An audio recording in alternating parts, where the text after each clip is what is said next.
Lee Watson, you're the Labour candidate for Stifford Clays. Why do you think Stifford Clays needs a Labour candidate? At the moment, Stifford Clays is quite...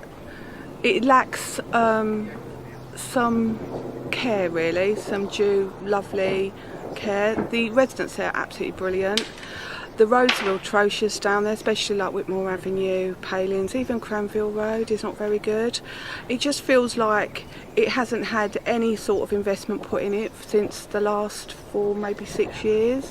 So when you've been sitting in the public gallery yes, for a long time, you know, for quite a while. So when you hear about investment, about potholes, about clean it, cut it, fill it, do you believe that? I don't believe it's happening actually in Stifford Clays. I think it might be happening in other wards, but I haven't really seen anything about that. If you go down Cranmerville Street, it's full of potholes. If you go down Whitmore Avenue, it's back to the tarmac's gone, it's back to hardcore. So I honestly believe that not much has been done. If you're on the boundary and under a Conservative member, it just seems that you can put a petition in and all of a sudden a road has been put down on Long Lane. So that's a good point, but do you think, if you talk about little thorough black shops, I haven't been at council meeting for 12 years, that I think the Conservative councillors there, it seem to be very good at getting petitions and putting things in. Do you think that maybe that's what your possible ward next door needs, somebody doing that? Because I don't see, as you said, I don't see many petitions going in. Yeah, definitely, and I want to actually do that. I mean, under the last administration, what's happening now, under the local councillors that are actually sitting in there, I don't think much has been done there at all, really. If you go and talk to the residents, they haven't even seen the councillors that are there. All they know is that there's a surgery. Nobody goes door knocking, nobody ever picks up what is actually the local issues there anyway.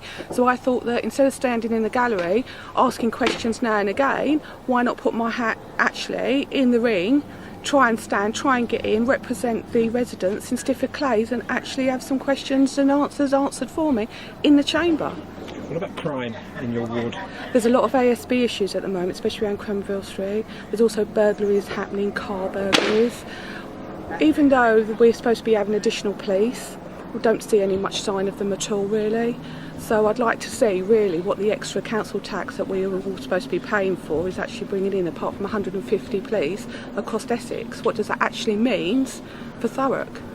This shouldn't sound sexist, but yeah, Stifford Clays ward had some fine female Labour councillors. So if you do get in, do you think you've got to, with people like Diana Hale, Angie Gaywood, do you feel you've got to step up to the plate in that way? Yeah, definitely. They were 2 great councillors. They've really worked hard in there, and that proves it in Eden Hall. I go into Eden Hall and they speak about them all the time. So I definitely have to step up to them, and I can and I will, because at the end of the day, the residents come first for me. It's not just a member. It's just they need to be represented rightly in a council.